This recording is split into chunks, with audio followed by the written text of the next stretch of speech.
Maya, mengajar sosiologi di SMA Negeri 1 Banjaran. Menurut saya, mengajar itu sangat menyenangkan. Karena saya bisa melihat cita-cita, melihat rasa senang, suka, sedih, dan kesalnya anak-anak ketika belajar. Dari situ, dari semua emosi yang mereka dapatkan, saya bisa mempelajari berbagai hal. Oleh karena itu, saya menginginkan pembelajaran yang saya ajarkan di kelas dapat bermakna. Tidak hanya untuk saat ini saja, tapi juga dapat bermakna untuk kehidupan mereka. Sehingga mereka mengingat pembelajaran yang didapatkan untuk hari ini, esok, dan di masa depan. Halo, saya Eza, calon guru profesional.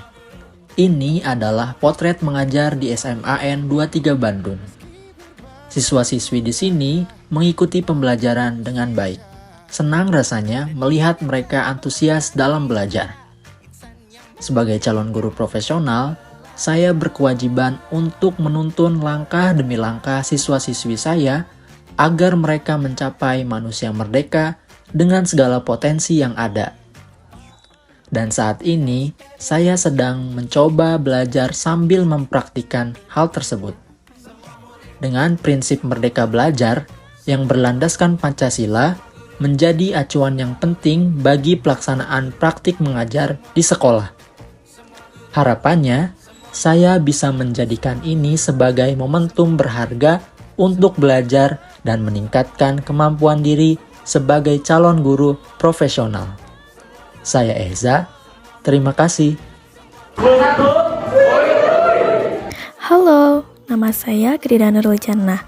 Saya melakukan PPL di SMA Negeri 1 Lembang.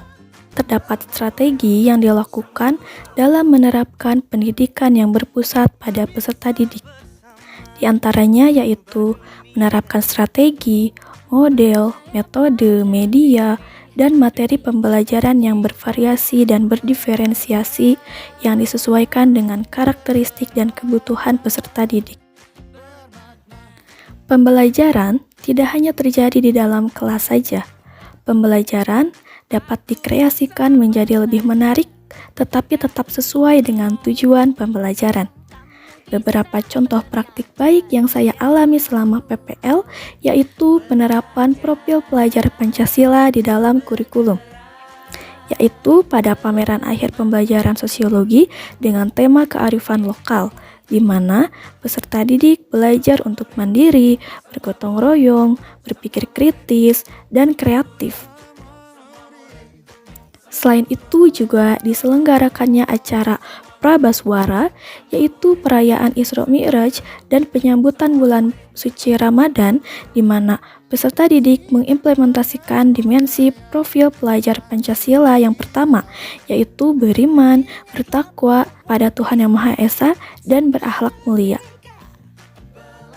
Sebagai calon guru profesional, sudah menjadi kewajiban bagi saya untuk terus mengajar dan belajar sepanjang hayat. Menuntun peserta didik agar tumbuh dan berkembang sesuai dengan kodratnya, mengantarkan peserta didik pada keselamatan dan kebahagiaan. Halo semuanya, perkenalkan saya Sasa Febi Sabrina. Saat ini saya mengajar di SMA Negeri 1 Tasikmalaya. Dalam video kali ini, saya akan menceritakan bagaimana sih yang biasa saya lakukan selama memberikan pembelajaran kepada anak-anak di sekolah. Untuk lebih lanjut, yuk kita mulai saja. Yang pertama, jauh sebelum menyampaikan materi kepada peserta didik, biasanya saya melakukan pendekatan yang lebih jauh dengan anak-anak di kelas. Hal ini bertujuan untuk mendapatkan informasi terkait kebutuhan mereka, minat mereka, dan yang lainnya. Setelah mendapatkan informasi terkait hal-hal tersebut, selanjutnya saya akan melakukan pembelajaran yang sesuai dengan apa yang mereka butuhkan. Hal ini tentu bertujuan agar pembelajaran yang disampaikan akan menjadi lebih bermakna. Di tengah-tengah pembelajaran, biasanya saya memberikan games, entah itu berupa ice breaking, kuis, dan sebagainya. Hal ini sebagai selingan agar anak-anak tidak merasa jenuh saat mengikuti pembelajaran bersama saya. Setelah mengikuti pembelajaran saya, secara berkala, saya melakukan penilaian terhadap pencapaian yang sudah mereka dapatkan. Hal ini perlu untuk dilakukan karena berkaitan dengan perkembangan kognitif dari masing-masing peserta didik. Suatu kepuasan akan dirasakan oleh seorang pendidik ketika mengetahui peserta didiknya mengalami perubahan ke arah yang lebih baik. Jauh lebih penting dari sekedar kemampuan kognitif, perubahan sikap tentu akan tidak kalah penting diperhatikan, sehingga nantinya siswa tidak hanya cerdas secara kognitif, melainkan kecerdasan sosioemosionalnya juga terus terasah, karena kecerdasan sosioemosional akan membantu mereka ketika nanti mereka terjun ke masyarakat. Mungkin itu saja yang bisa saya ceritakan. Semoga ada nilai-nilai kebaikan yang bisa teman-teman adopsi ya. Terima kasih. Hai, saya Airida Himatul Alia. Saya merupakan salah satu mahasiswa PPG Prajabatan Gelombang 2. Saya di sini sebagai salah satu calon guru profesional. Di sini, potret saya sedang mengimplementasikan ilmu yang saya dapatkan. Tepatnya di kelas 10.3 SMAN 27 Bandung. 10.3 ini merupakan salah satu kelas dengan karakteristik peserta didik yang berbeda-beda, di mana kelas ini terkenal dengan kelas yang aktif, kreatif, dan inovatif.